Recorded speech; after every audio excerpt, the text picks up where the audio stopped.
Bahkan kalau kita melihat Salomo pun ketika menikahi banyak wanita dari bangsa-bangsa lain, yang dibawa bukan cuma wanitanya, tapi semua dewa-dewa yang disembah oleh perempuan itu dimasukkan oleh Salomo. Yesus mengatakan, siapa yang tidak menyangkal diri dan memikul salib tidak layak menjadi muridku. Pertanyaannya, saudara sekalian, bisakah kita melakukan apa yang Yesus katakan? Mengapa Allah tidak menghukum Daud? Apakah dengan tidak menghukumnya berarti Allah menyetujui poligami yang dilakukan oleh Daud?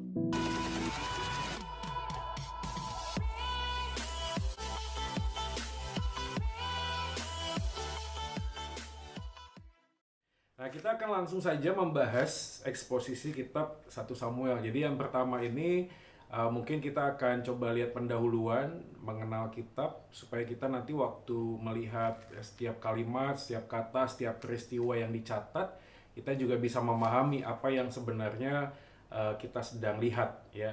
Jadi di awal ini izinkan saya mengulang sedikit ya tentang bagaimana kitab Perjanjian Lama itu dibagi. Ya, ini penting supaya kita bisa memahami jenis, genre kitab yang kita sedang baca dan pelajari ini adalah jenis kitab apa. Nah, seperti yang kita tahu, kalau Perjanjian Lama itu ada 5 kitab Taurat kan ya. Jadi kalau 5 kitab Taurat dimulai dari kitab-kitabnya Musa, ya Torah gitu ya. Kitab Musa, Kejadian, Keluaran, Ulangan, Imamat, Bilangan gitu ya, 5 kitab Taurat. Nah, setelah itu kita masuk dalam kitab sejarah. Nah, waktu kita masuk dalam kitab sejarah, kita bisa lihat bahwa kitab 1 Samuel itu masuk di dalam kategori ini. Ya, ada kitab Yosua, Hakim-Hakim, Rut, nah 1 Samuel, 2 Samuel, 1 Raja-Raja, Tawarik, Esra, Nehemia, lalu kemudian Esther, dan kemudian pindah tuh, yaitu pindah masuk ke jenis kitab puisi atau hikmat ya, seperti kita tahu Mazmur dan seterusnya, kitab-kitab Salomo sendiri kan tulis 3 kitab ya. Jadi Kidung Agung, Amsal, dan Pengkhotbah. Ya, ini menarik sekali karena juga Salomo menjelaskan setiap bidang jenis kitabnya itu dalam urutan usianya gitu, kurang lebih ya. Tapi kita nggak bahas itu. Lalu kemudian masuklah nabi-nabi. Nah, nabi-nabi dibagi 2 kan, 2 kelompok, nabi-nabi besar dan nabi-nabi kecil. Jadi kalau nabi besar itu selalu kategorinya adalah masa pelayanannya. Jadi ada beberapa nabi yang bisa melayani itu sampai 3 atau 4 raja ya pada saat itu. Jadi ini proses yang panjang di dalam nabi besar. Tapi kalau nabi kecil itu lebih singkat ya. Kalau kita ngomong nabi-nabi kecil misalnya Hosea, Yoel, Amos, Obadya, Yunus, Mika, Nahum, dan seterusnya sampai kitab Maleaki. Nah, dari overview ini, dari gambaran umum ini, kita bisa lihat bahwa jenis kitab yang kita sedang baca adalah jenis kitab yang masuk dalam konteks kitab sejarah. Jadi kalau kitab sejarah, ada aturan main yang perlu kita pahami. Kalau ini kitab sejarah, berarti semua kisah-kisah peristiwa ini itu tidak terulang lagi. Ya, tidak terulang lagi dalam kondisi situasi apapun. Karena ini jenisnya khusus kepada objek atau orang tertentu dan peristiwa tertentu. Nah, ini supaya kita bisa memahami, jangan sampai nanti pada waktu kita melihat misalnya ya panggilan Samuel, ya ada 3 kali suara secara audible ya Samuel, lalu kemudian dia datang ke ke Imam Eli ya, lalu aku nggak panggil kamu dan seterusnya. Itu menjadi sebuah patokan standar gimana kita mendengar suara Tuhan. Ya, ini kan jadi salah kaprah ya.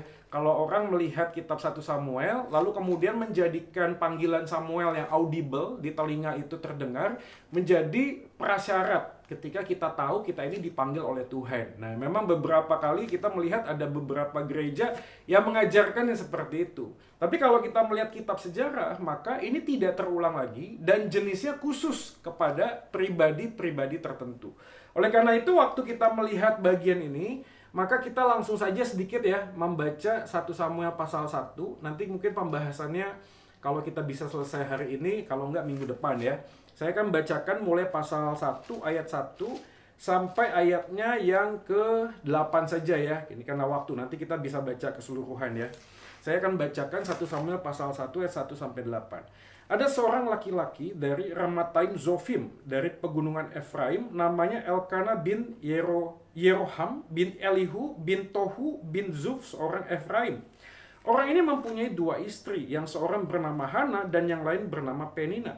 Penina mempunyai anak tetapi Hana tidak. Orang itu dari tahun ke tahun pergi meninggalkan kotanya untuk sujud menyembah dan mempersembahkan korban kepada Tuhan semesta alam di Silo. Di sana yang menjadi imam Tuhan ialah kedua anak Eli, Hofni dan Pinehas. Ayat 4. Pada hari Elkana mempersembahkan korban, diberikannya kepada Penina istrinya dan kepada semua anaknya yang laki-laki dan perempuan masing-masing sebagian.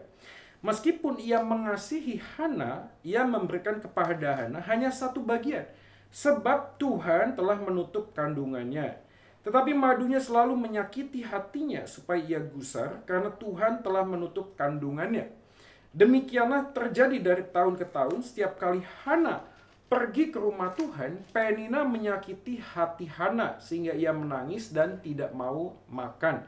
Lalu Elkana suaminya berkata kepadanya, Hana, mengapa engkau menangis dan mengapa engkau tidak mau makan? Mengapa hatimu sedih? Bukankah aku lebih berharga bagimu daripada 10 anak laki-laki? Dan seterusnya kita bisa baca nanti masing-masing ya. Nah, ini juga salah satu konteks yang menarik ya, karena ini imam tapi istrinya 2. Nah, sekali lagi ini kitab sejarah yang terjadi dalam konteks saat itu. Jadi jangan sampai kita ngomong begini, oh si Eli aja punya istri 2, masa kita nggak boleh sih gitu ya. Apalagi nanti udah masuk ke dalam Salomo dan lain sebagainya, Raja Daud dan seterusnya dan seterusnya.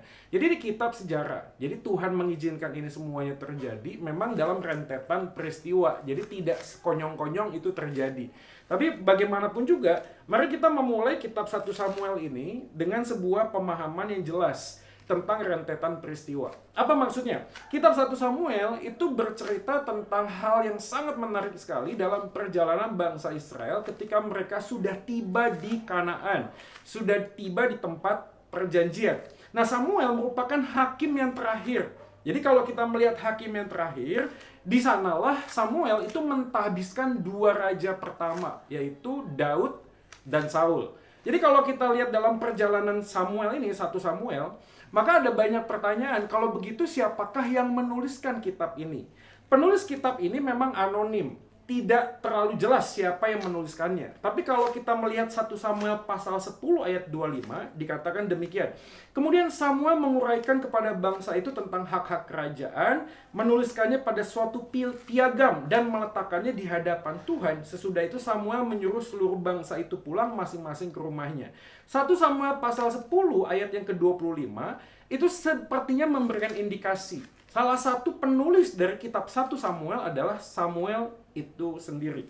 Tapi walaupun demikian, ada beberapa catatan lain, misalnya di 1 Tawarik 29 ayat 29 yang menjelaskan bahwa ada orang yang memberikan kontribusi di dalam kitab 1 Samuel ini. Misalnya seorang yang namanya Nathan dan Gad. 1 Tawarik 29 mengatakan demikian. Sesungguhnya riwayat Raja Daud dari awal sampai akhir tertulis dalam riwayat Samuel pelihat itu, dan dalam riwayat Nabi Nathan, dan dalam riwayat Gad pelihat itu. Jadi 1 Tawarik udah kelihatan nih, ada indikasi juga bahwa Nathan dan Gad itu juga dipakai Tuhan untuk memberikan informasi peristiwa apa yang terjadi yang dicatat di kitab 1 Samuel ini. Kalau kita sudah melihat penulisnya, maka tahun penulisan ini juga penting untuk kita pahami, yaitu penulisannya antara 1100 sampai 1000 sebelum Masehi. Jadi kitab 2 Samuel itu 40 tahun setelah kitab 1 Samuel, artinya 960 sebelum Masehi. Nah, mungkin Bapak Ibu rekan-rekan bertanya-tanya, ngapain sih kita belajar tentang penulis dan berbicara tentang tahun? Nah, bagian penulis dan tahun ini penting karena ini berkaitan dengan historical, tentang sejarah. Jadi kalau sejarah, perlu sekali penekanan tentang penulis dan waktu karena menunjukkan 2 hal. Satu adalah sesuatu yang pernah terjadi itu harus di dalam peristiwa sejarah, maka berkaitan dengan waktu. Jadi ini fakta yang bisa kita menjadikan sebuah dasar bahwa tulisan ini memberikan sebuah kebenaran bahwa dahulu ada Imam Eli, ada Nabi Samuel, ada Daud, ada Saul. Kepastian penulisan ini memberikan kepada kita sebuah makna bahwa semua yang tertulis di dalam kitab suci itu bukan hanya sekedar cerita rakyat yang kemudian dijadikan sebuah standar kebenaran. Ya, seperti yang saya pernah singgung, beberapa agama di dunia ini itu berkaitan dengan cerita rakyat. Makanya tidak aneh ada beberapa orang yang mengkaitkan ya, misalnya perjalanan seorang biksu ya yang membawa sebuah kitab, lalu kemudian ada Sunggokong ya, ada yang lain-lain ya. Itu sebuah perjalanan, kemudian itu menjadi sebuah standar kebenaran yang suka atau tidak suka itu muncul dari cerita rakyat yang ada pada saat itu. Tapi kalau fakta kebenaran tentang firman Tuhan, ini berkaitan dengan sesuatu yang detail, penulisnya dan juga tahun kapan dituliskan. Maka setelah penulis dan tahun, kita perlu memahami bahwa tujuan dari kitab 1 Samuel ini itu menjelaskan tentang bagaimana bangsa Israel itu berpindah, ya, shifting, berpindah dari pola pemerintahan yang tadinya teokrasi, ya, langsung Allah itu menjadi pemimpinnya utama ya di atas, itu menjadi monarki, kembali kepada sebuah pemahaman tentang raja. Jadi kalau kita melihat, Samuel adalah hakim terakhir dan salah satu yang terbesar. Kisah Para Rasul pasal 13 itu memberikan sebuah petunjuk kepada kita.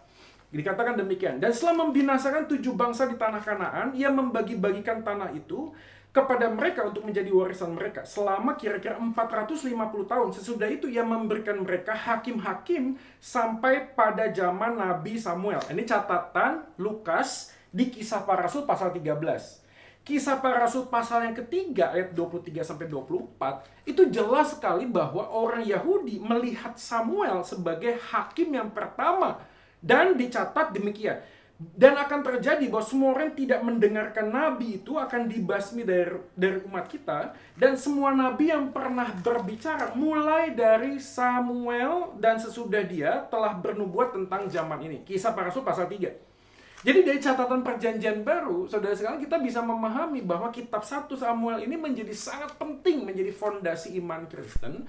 Karena para rasul-rasul setelah mereka melayani, dipanggil oleh Tuhan menjadi rasul, mereka mengkaitkan tentang Nabi Samuel ini. Mengapa dikatakan hakim yang terakhir dan juga yang terbesar? Karena seorang nabi, yaitu Yeremia, itu pernah menjelaskan tentang siapakah Samuel selain dengan Musa. Yeremia pasal 15 ayat yang ke-1. Saya bacakan. Tuhan berfirman kepadaku, sekalipun Musa dan Samuel berdiri di hadapanku, hatiku tidak akan berbalik kepada bangsa ini. Usirlah mereka dari hadapanku, biarlah mereka pergi. Saya sedikit singgung ya. Yeremia pasal 15 ayat 1 itu konteksnya apa sih? Jadi bangsa Israel bebal sekali, dia nggak mau ngedengerin suara Tuhan.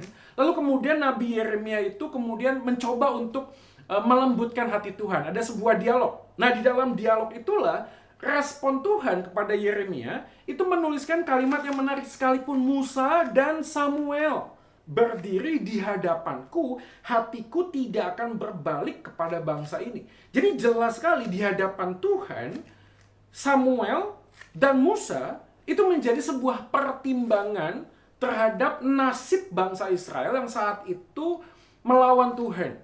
Jadi Tuhan ngomong, sekalipun Musa, sekalipun Samuel itu datang kepadaku dan ngomong sesuatu, aku tidak akan pernah berbalik dan katakan, usirlah mereka dari hadapanku. Jadi ini sangat marah sekali Tuhan pada saat itu. Jadi kalau kaitannya terhadap Samuel sendiri, Tuhan itu menuliskan kata Samuel di sana. Jadi bagi Tuhan, Samuel salah satu yang dipakai oleh Tuhan itu secara luar biasa. Maka dia memasukkan Musa dan Samuel pada saat Yeremia itu sedang melayani. Jadi Tuhan sudah begitu marah saat itu sehingga tidak dapat lagi meredakan amarahnya, sekalipun itu adalah orang penting seperti Musa dan seterusnya. Jadi ada 2 orang yang sangat mengasihi umat Tuhan ini yang tidak bisa mengubah rencana Tuhan. Ya, tentu saja tidak bisa merubah rencana Tuhan. Kita harus lihat juga dalam konteks Yeremia saat itu, ada sebuah dialog ketika Yeremia sebagai bagian dari orang Israel saat itu mencoba untuk mengatakan, Tuhan tolonglah berikanlah kasih karuniamu kepada bangsa ini. Tetapi Tuhan mengatakan, sekalipun Musa dan Samuel berbicara kepadaku, aku tidak akan berubah pandangan. Ya. Jadi kalau kita lihat tujuan penulisan ini, kita bisa melihat bahwa bangsa Israel ini memikirkan cara dan metode kehidupan itu berdasarkan apa yang dia inginkan. Bahkan tidak hanya itu, saudara sekalian. Kalau kita melihat di dalam konteks bagian ini, waktu saya bilang tadi dari teokrasi ke monarki, ini menyakitkan hati Tuhan. 1 Samuel pasal 8 yang ke-6 mengatakan demikian. Berikanlah kepada kami seorang raja untuk memerintah kami.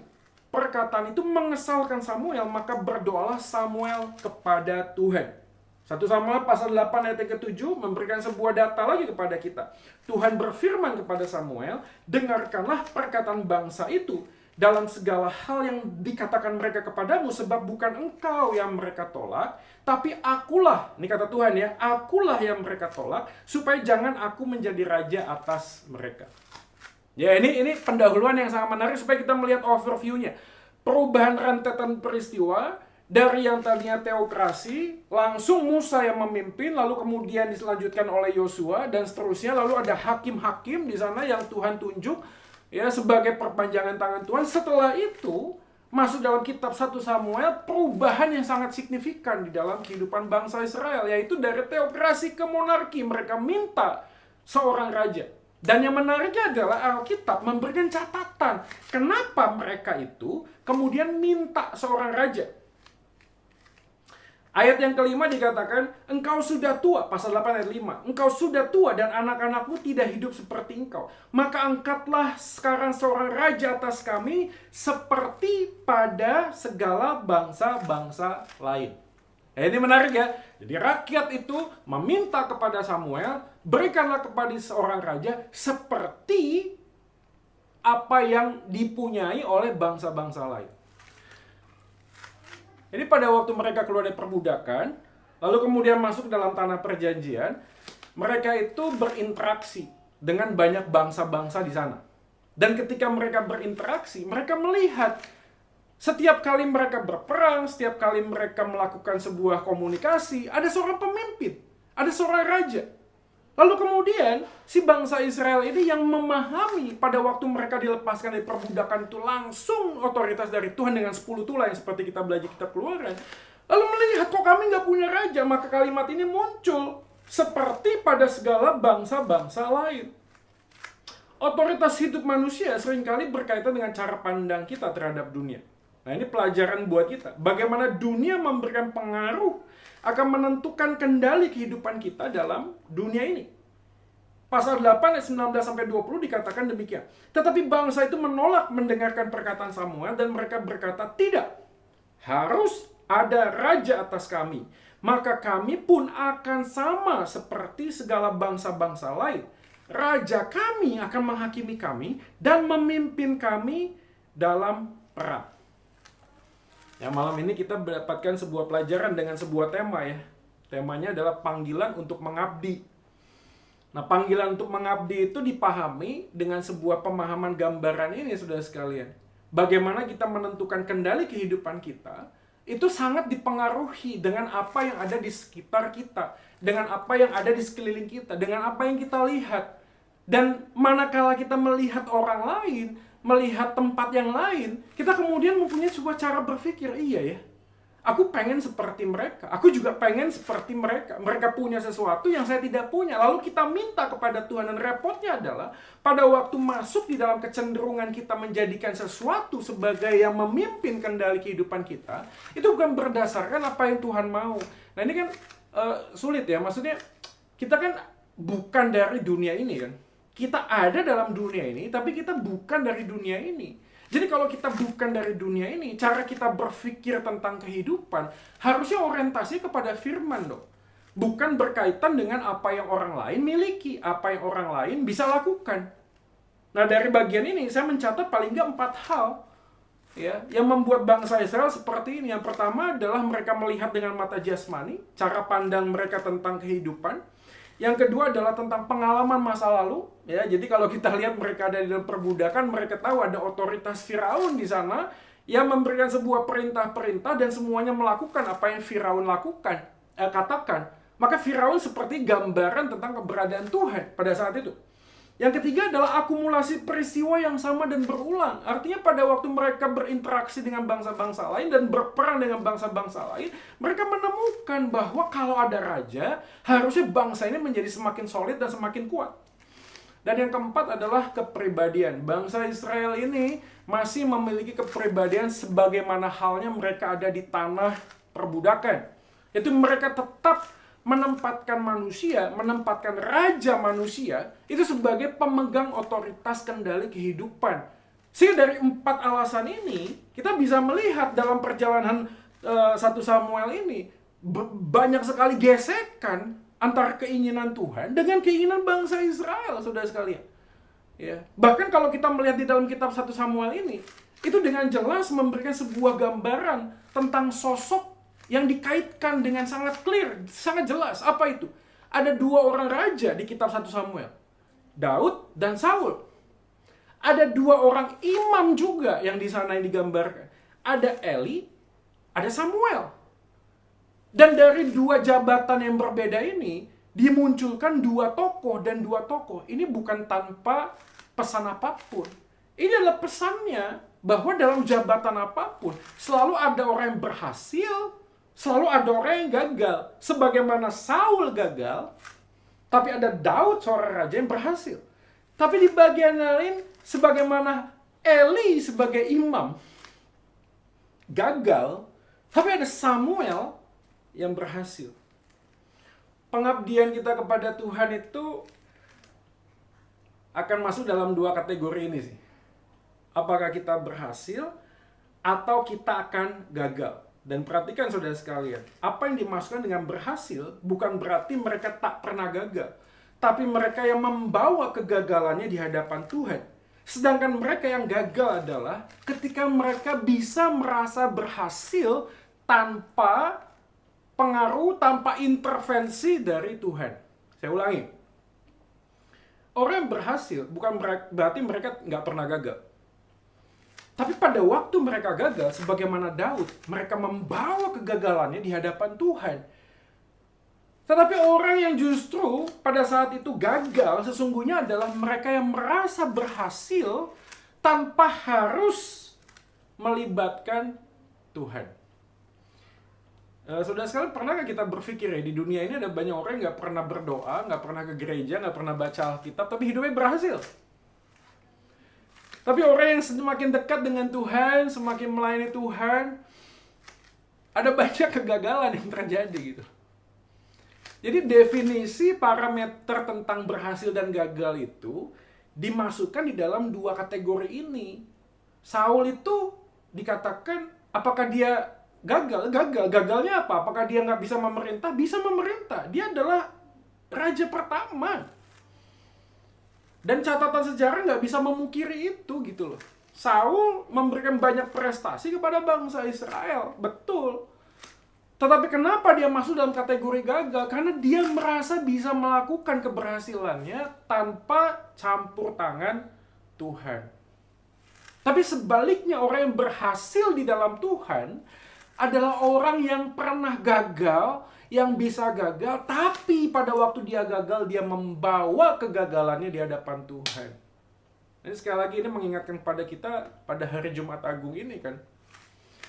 Di dalam hari Jumat Agung ini kita diingatkan bahwa tidak ada manusia yang selalu akan bisa berhasil tanpa keterlibatan Tuhan. Bahkan pada waktu kita dikatakan dipanggil untuk menjadi murid Tuhan, Dietrich Bonhoeffer mengatakan kita dipanggil untuk mati bagi diri kita sendiri. Yesus mengatakan siapa yang tidak menyangkal diri dan memikul salib tidak layak menjadi muridku. Pertanyaannya saudara sekalian, bisakah kita melakukan apa yang Yesus katakan? Wah, susahnya minta ampun loh. Menyangkal diri itu bukan masalah cuma sekedar tidak berbuat dosa gitu loh. Bukan gitu loh. Pada waktu kita merasa bisa tanpa melibatkan Tuhan pun, itu sesuatu yang sulit. Kita merasa semua yang kita bisa kerjakan adalah prestasiku. Apa yang bisa aku capai adalah kemampuanku, pengalamanku, keterampilanku, kepintaranku. Dan ini repot. Karena pada saat yang sama, kita tidak menyadari bahwa penyangkalan diri dimulai ketika saya itu mati bersama dengan kematian Kristus. Maka waktu kita mati bersama dengan Kristus, kita dibangkitkan menjadi pribadi yang baru. Pribadi yang baru itu membuat kita sadar bukan hanya dasar kehidupan kita di dalam Kristus, tapi arah kehidupan kita pun semakin jelas, semakin clear gitu loh. Apa ya? Kepada Yesus itu. Jadi nggak mungkin kita bisa menyangkali diri tanpa Yesus sendiri yang menjadi fokus kehidupan kita. Maka pada waktu kita gagal, kita sadar bahwa keberhasilan justru orang yang membawa kegagalannya kepada Tuhan.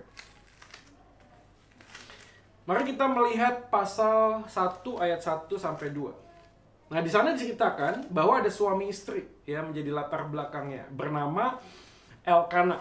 Nah, kisah ini menjelaskan Elkana mempunyai 2 orang istri, yaitu Hana dan Penina. Ayat yang pertama kalau kita melihat, ada seorang laki-laki dari Ramathaim Zofim dan seterusnya. Nah, mengatakan Elkana berasal dari Ramathaim Zofim, dari pegunungan Efraim. Nah, ini banyak perdebatan tentang kota ini. Tapi banyak penafsir yang mengatakan bahwa sebenarnya ini adalah kota Rama di Benyamin. Kenapa? Karena katakan pegunungan Efraim itu sangat luas sekali. Dan masuk dalam kategori daerahnya Benyamin. Jadi kota Rama itu terletak di pegunungan Efraim yang terletak di daerah suku Benyamin. Kenapa sih ini menjadi penting? Karena kalau dikatakan Ramathaim Zofim, ini tempat bukan orang-orang Israel asli. Tapi bagaimana mungkin dia bisa menjadi seseorang yang dipanggil oleh Tuhan saat itu? Maka ini menjelaskan bahwa Elkana itu sebenarnya adalah seorang Efraim. Dari suku Lewi, Samuel anak Elkana, yang nanti kemudian menjadi imam. Dan karenanya ia pasti dari suku Lewi. Jadi jelas ya, keturunan itu menentukan jabatan seseorang. Jadi orang yang keturunannya tidak masuk dalam kategori orang Lewi, itu nggak bisa mempersembahkan anaknya menjadi imam. Dan ini didukung dalam 1 Tawarik 6 ayat 22-28, yang menjelaskan adalah Elkana adalah keturunan Kehat, anak Lewi. Jadi kalau keturunan Kehat anak Lewi, ini memberikan sebuah gambaran kepada kita bahwa si Elkana ini memang di dalam garis keturunannya bisa mempersembahkan anak sebagai imam pada saat itu. Lalu kalau memang dia dari suku Lewi, kenapa ayat 1 dijelaskan bahwa dia adalah seorang Efraim? Karena orang Lewi sering disebut dengan nama mereka tinggal. Jadi gini, supaya nggak bingung. Ada teritorial geografis pegunungan Efraim. Tapi dia sendiri itu bukan lahir di sana. Jadi penempatan kata dia adalah seorang Efraim itu menjelaskan bahwa dia tinggal di sana, tapi keturunannya tetap keturunan orang Lewi. Poin yang pertama yang kita dapatkan adalah panggilan untuk mengabdi itu diawali dengan memahami kasih karunia Tuhan. Coba kita teruskan kalimat dari pasal 1 ayat 1 dan seterusnya. Elkana punya 2 istri. Istri kedua ya Penina. Ini jelas merupakan hal yang menyakitkan bagi Hana. Sekalipun dalam kitab suci ada istri yang memberikan seorang perempuan untuk menjadi istri tambahan bagi suaminya, seperti Sarah, ya. Sarah memberikan Hagar kepada Abraham, Rahel dan Lea memberikan Bilha dan Zilpa kepada Yakub. Tapi ini jelas hal yang tidak umum. Karena pada umumnya seorang istri pasti akan menderita kalau suaminya itu menikah lagi. Ya, jadi kita bisa lihat nih, walaupun dituliskan di sini bahwa dia punya 2 orang istri, ini bukan semudah seperti halnya orang ini kemudian menikah 2 kali. Bukan, ini pasti hal yang sangat complicated, walaupun tidak ditulis di sana. Jadi memahami konteks ini, bagaimana Allah mendesain sebuah pernikahan, 1 suami 1 istri, itu sebenarnya adalah bagian yang sudah jelas. Lalu pertanyaannya buat kita yang penting, lalu bagaimana mungkin Alkitab mengatakan ada imam punya 2 istri? Nah, Matius pasal 19 itu memberikan kepada kita informasi yang jelas dan clear, yaitu apa? Dan firman-Nya, sebab itu laki-laki akan meninggalkan ayah dan ibunya bersatu dengan istrinya, sehingga keduanya itu menjadi satu daging. Demikianlah mereka bukan lagi 2, melainkan 1. Apa yang telah dipersatukan Allah tidak boleh diceraikan manusia. Ayat 7, respon pada saat itu kepada Yesus, kata mereka kepada Yesus, jika demikian, apakah sebabnya Musa memerintahkan untuk memberikan surat cerai jika orang menceraikan istrinya? Kata Yesus kepada mereka, karena ketegaran hatimu, Musa mengizinkan kamu menceraikan istrimu, tetapi sejak semula tidaklah demikian. Jadi jawabannya, apakah kemudian kisah-kisah tokoh-tokoh Alkitab ini bisa menjadi sebuah panutan dan teladan di dalam konteks pernikahan punya 2 istri atau lebih? Jawabannya jelas tidak. Tetapi karena ketegaran hati manusia, maka kemudian Tuhan mengizinkan itu semuanya terjadi. Tapi jangan lupa ya, saudara sekalian, Segala sesuatu yang terjadi menyalahi aturan Tuhan, itu pasti ada konsekuensi dari apa yang dia pilih. Ya, sebagai contoh misalnya Daud saja ya. Daud adalah orang yang mewakili gambaran kehidupan yang penuh dengan misteri. Di satu sisi, dia adalah manusia yang memperoleh perkenanan di hati Allah. Daud identik dengan garis keturunan Sang Mesias, juru selamat umat manusia, yaitu Kristus. Daud keturunan Raja Daud. Mesias akan berasal dari sana. Tapi Daud juga itu adalah manusia yang sangat lemah dan jatuh di dalam dosa, menikah dengan Batseba kemudian. Tapi pertanyaannya, begitu Daud melakukan hal demikian, apakah ada konsekuensi dari apa yang dia lakukan? Banyak sekali.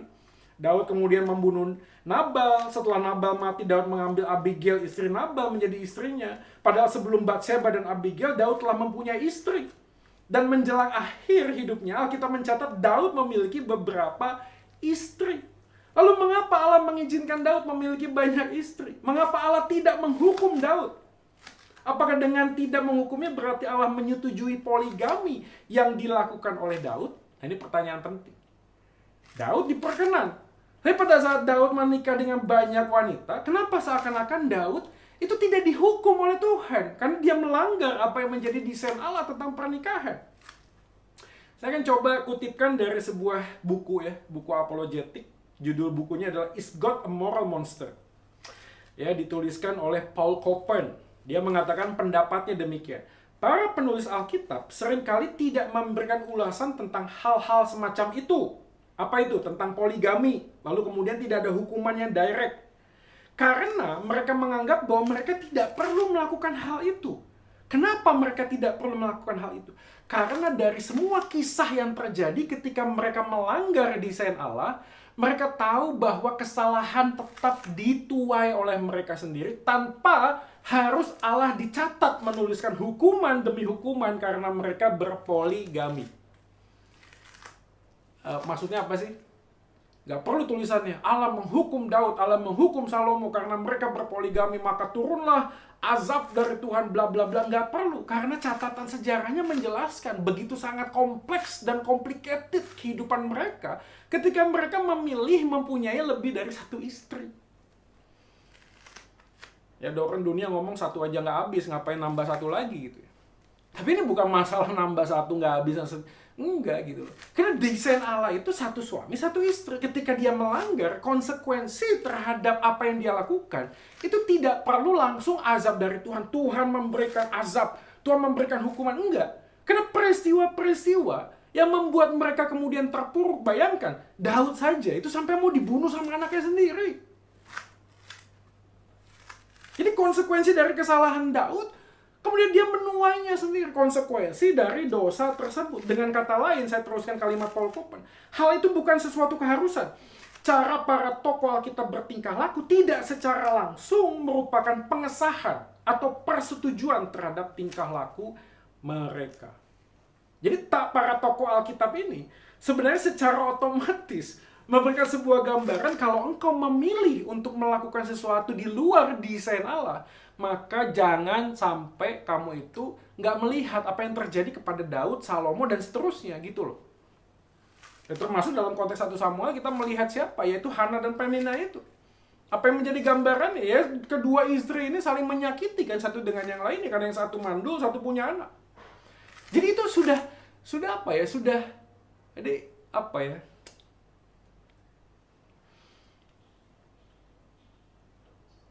Kalau kita memahami aturan Tuhan dan hukuman Tuhan itu tidak secara langsung, maka Tuhan juga mengatur apa yang terjadi dalam dunia itu dengan sebuah gambaran yang otomatis terjadi.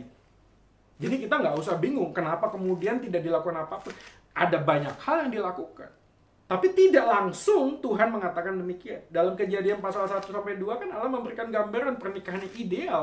Itu seorang laki-laki dengan seorang perempuan. Ulangan 17 ayat 17, sebenarnya Allah juga memberikan gambaran tentang raja orang Israel yang tidak boleh mempunyai banyak istri. Allah tidak pernah menyetujui seorang laki-laki ataupun seorang raja ataupun siapapun mempunyai banyak istri. Dan kenyataan ini memberikan sebuah gambaran kepada kita betapa Allah penuh dengan kesabaran dan kemudian memberikan sebuah perizinan, gitu ya kemudian. Daud adalah raja yang pada masa itu banyak sekali tekanan untuk menjadikan pernikahan sebagai alasan politis. Jadi pernikahan pada zaman tradisi kuno bukan hanya sekedar saya suka sama dia, dia suka sama saya lalu menikah, bukan. Tapi ada banyak hal berkaitan dengan gambaran bangsa dan bangsa, politis dan lain sebagainya. Bahkan kalau kita melihat Salomo pun ketika menikahi ada banyak wanita dari bangsa-bangsa lain. Yang dibawa bukan cuma wanitanya, tapi semua dewa-dewa yang disembah oleh perempuan itu dimasukkan oleh Salomo. Jadi apa sih aplikasi dari yang pertama ini? Kita belajar bahwa mengabdi kepada Tuhan itu nggak boleh ada nggak boleh ada kompromi ya, nggak boleh ada kita ya nggak apa-apa deh sedikit-sedikit, toh nanti juga Tuhan pasti akan membuat kita sadar, bertobat ya. Nggak bisa gitu loh. Gambaran tentang siapakah Tuhan dengan semua kebenarannya merupakan prinsip kebenaran yang tidak bisa ditawar-tawar. Poin yang kedua, pengabdian kepada Tuhan, panggilan untuk mengabdi kepada Tuhan itu dilalui dengan sebuah penderitaan. Ayat yang kedua B. Hana tidak mempunyai anak, tetapi Penina mempunyai banyak anak.